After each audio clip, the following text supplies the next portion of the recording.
Peter Pan by J.M Barrie.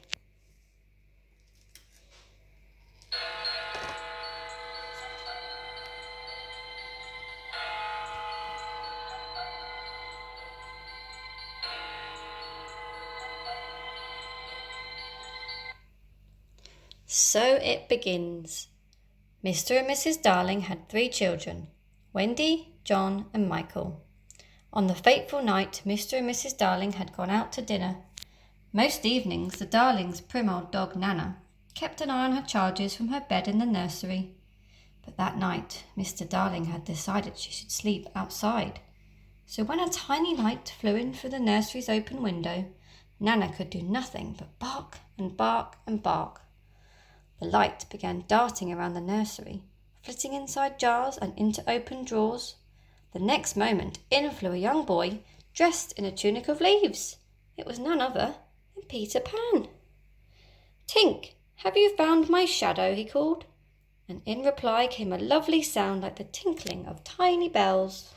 Tinker Bell, because of course that is who the light was, told him to look for it in the chest of drawers. In a flash the drawers were open, and there it was, the missing shadow. Peter tried to stick it on with the soap, but the wretched thing would not stay. His angry sobs woke up Wendy. "Boy," she said, "why are you crying?" Peter introduced himself, bowing politely. When Wendy found out he didn't have a mother, she felt very sorry for him and immediately offered to sew his shadow back on, then set to work with a needle and thread. Reunited with his shadow, Peter danced around the room. Wendy offered to give him a kiss to celebrate, but he didn't know what a kiss was. So that he would not feel silly, Wendy told Peter her thimble was a kiss and gave it to him. He looked at it for a moment and then solemnly gave Wendy an acorn in return, which she hung around her neck. Peter told Wendy all about his home, a place called Neverland, full of fairies and mermaids and pirates, and his loyal band of friends, the Lost Boys. He introduced Tinker Bell, who called her a great ugly girl, but luckily Wendy couldn't understand fairy language. Peter said he had lost his shadow when he came to the nursery to hear a bedtime story. When Wendy said she knew many stories herself, he begged her to come back to Neverland with him. At first she said no, but when John and Michael woke up and found out Peter could teach them how to fly, it was all decided. He sprinkled fairy dust on them and told them to think happy thoughts. Nothing happened at first, but with a little practice, and I'm sorry to say, without a second thought for their poor parents, the children zoomed up and out of the nursery window.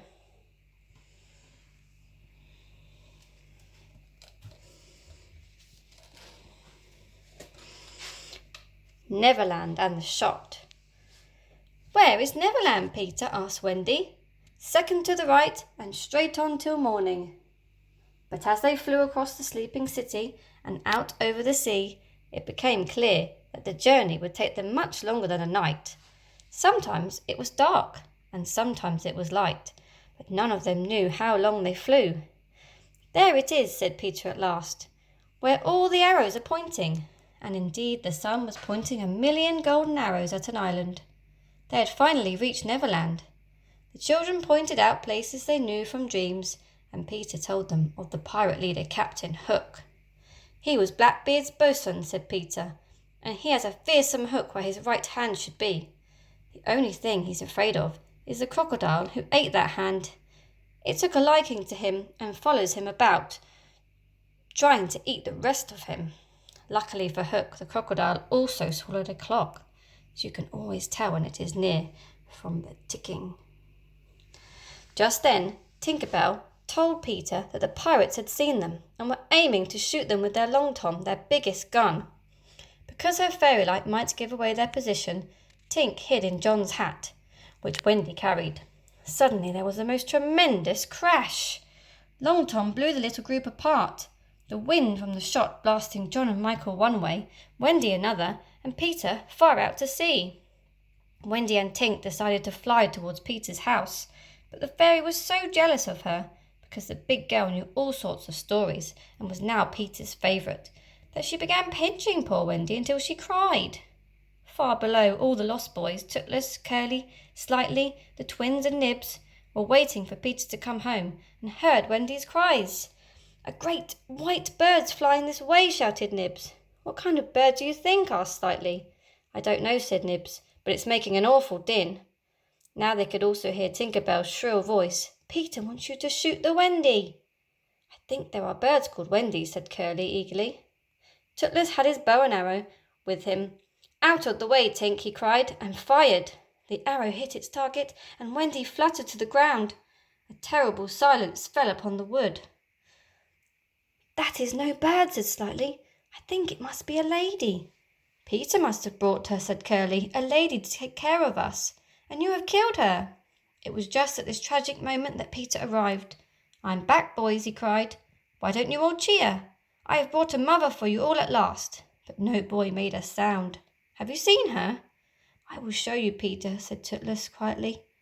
Peter knelt down beside Wendy and picked up the arrow. "Whose arrow?" he asked sternly. "Mine, Peter," said Tootless. Peter raised his fist, but something stopped him. It was Wendy. She had raised her arm to stop Peter's hand. "Wendy lives!" cried Nibs. "Look," said Peter, pointing at the acorn that hung around Wendy's neck. "The arrow struck the kiss I gave her, and it saved her life."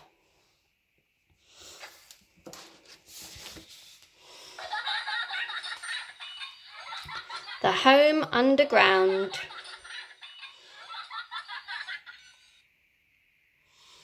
Peter begged Wendy to get better quickly, so he could show her the wonders of Neverland, but she could not answer because she was winded by the fall. When the boys told Peter of Tink's crime, he looked very stern. "Listen, Tinker Bell," he cried, "I am not your friend any more. Go from here forever." Tink flew to his shoulder and begged, and when Wendy raised her arm again to plead for the fairy, Peter gave in and said it would only be for a week. "But what should be done with Wendy?" "Let's carry her into our home," said Curly. "No," said Peter, "she's too ill. We must build a house around her. Boys, bring all the best things from our home." Just then John and Michael found the little gathering and were put to work too. The boys made walls from branches, a mossy roof, and yellow leaf curtains for the windows. The sole of Tootless's shoe became the door knocker, and John's hat the chimney. After Wendy had rested for a little while, the boys knocked on her door. When she came outside, they all went down on their knees and cried, "Oh, Wendy lady, be our mother." Wendy wasn't sure. She had never been a mother, but Peter said that they just needed a nice motherly person, which was exactly what Wendy was, so she agreed.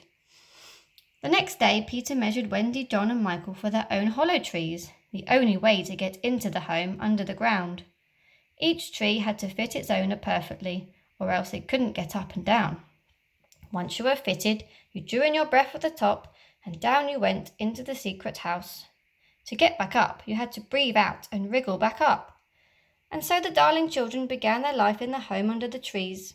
It was really one large room, with a huge never tree growing in the middle. Every morning the boys sawed through the trunk, making it level with the floor, and by tea time it was always 2 feet high. So it was a perfect dinner table. At night they let down a huge bed, and the boys slept in it like sardines in a tin. Tink slept in her little home, a shelf in the wall, decorated in the height of fairy fashion. Everyone was happy in the home under the trees. Adventures happened daily, and to tell them all would need a book as large as a dictionary. But we do have just enough time for the tale of the Mermaid Lagoon.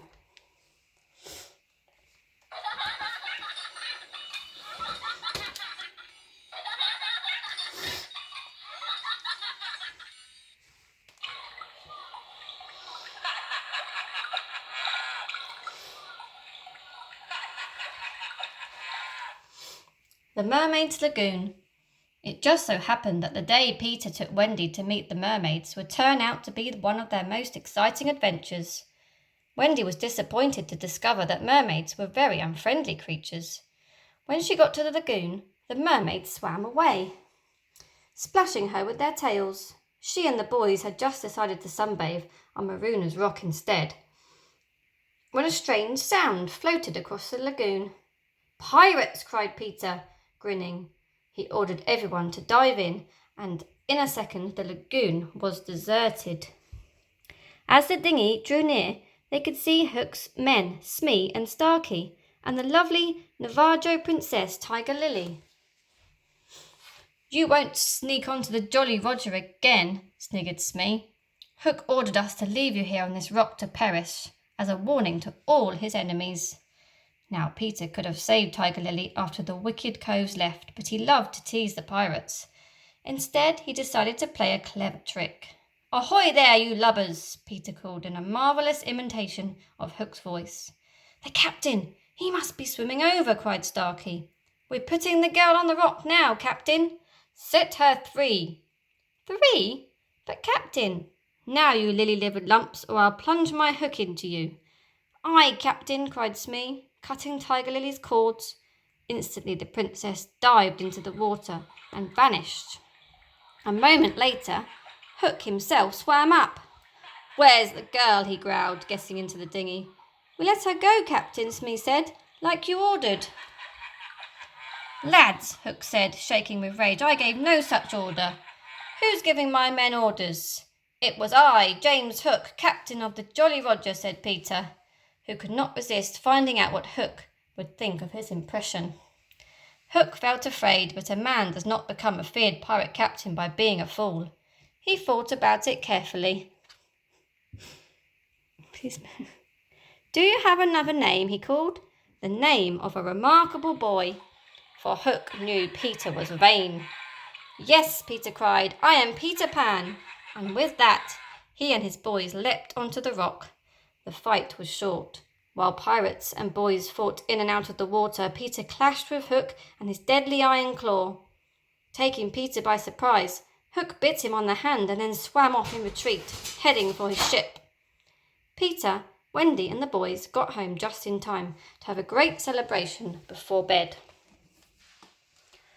Hook's evil plans. After Peter saved Tiger Lily, the Navajo people became great friends of his and would sit guarding his home from the pirates every night. One evening, Wendy told the lost boys their favourite story about the darling children who flew away to Neverland, but had a mother who always kept a window open for them, and so one day they happily returned to her. "I used to think my mother would always keep a window open," Peter told them crossly. "So I stayed away for a long time, but when I flew back it was shut and she had forgotten all about me." Peter couldn't really recall any such thing, but all this talk about leaving Neverland annoyed him. The darling children looked at each other in horror. What if their own mother shut the window? "Wendy, let's go home," cried John and Michael. "Yes," answered Wendy, "let's go at once." But the lost boys gazed at her forlornly. "Dear one," she said, "come with us. I'm sure Mother and Father would adopt you." The lost boys jumped for joy, but Wendy looked stern. "I am not going with you," but Peter looked stern.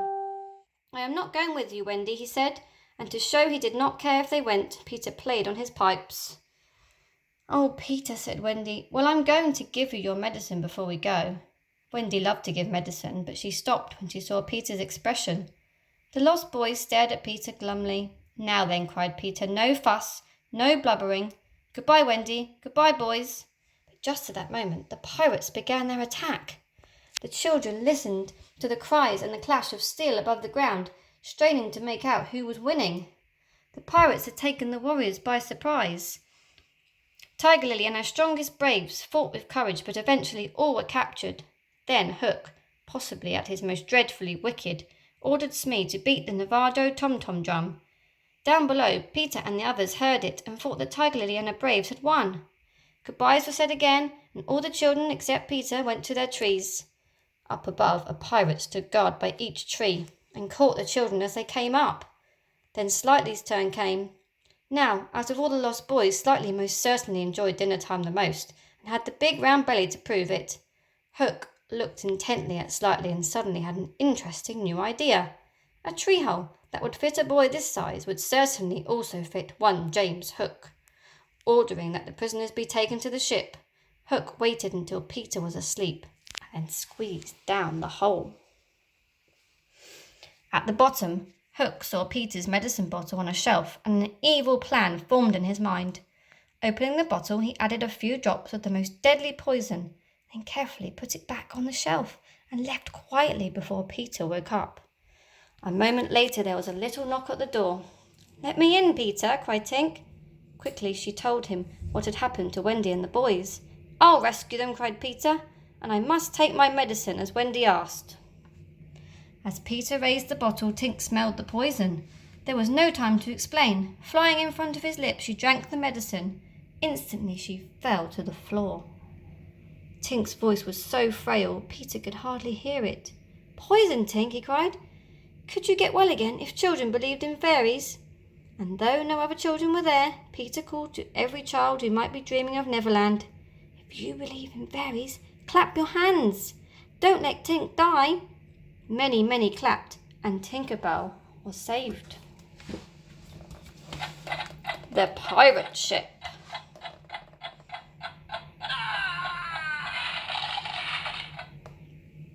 As the moon rose, Peter set off for the Jolly Roger. "Are all the children chained so they can't fly away?" roared Hook.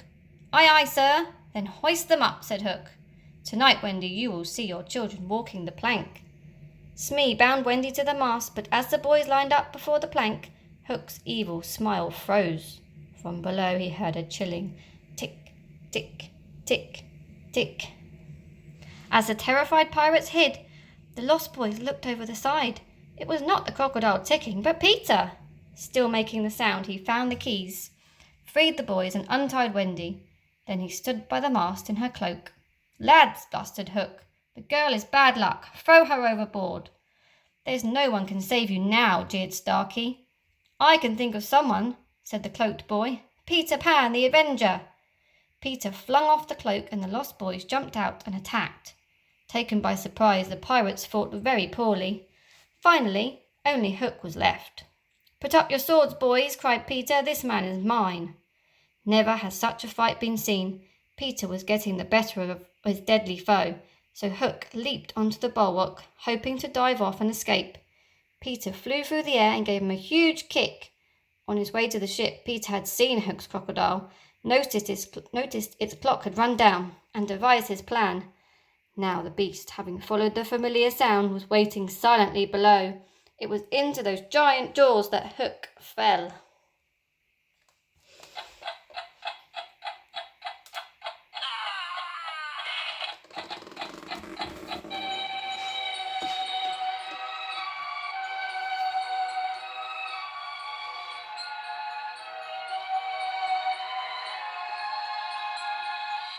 Captain Pan.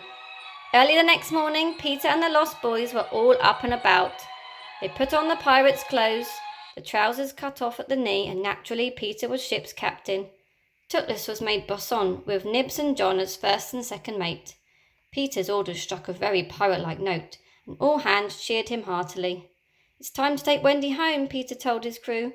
"We sail for the Azores, and after that we will save time if we fly." Many boys were in favour of turning pirate, but Peter ordered that it should be an honest boat. Though the general feeling was that he did so to lull Wendy's suspicions, no one would dare to question Captain Pan. "We must not stay with the Jolly Roger. We must leave the children to their voyage and return to the sad home which Wendy, John and Michael Darling left so long ago."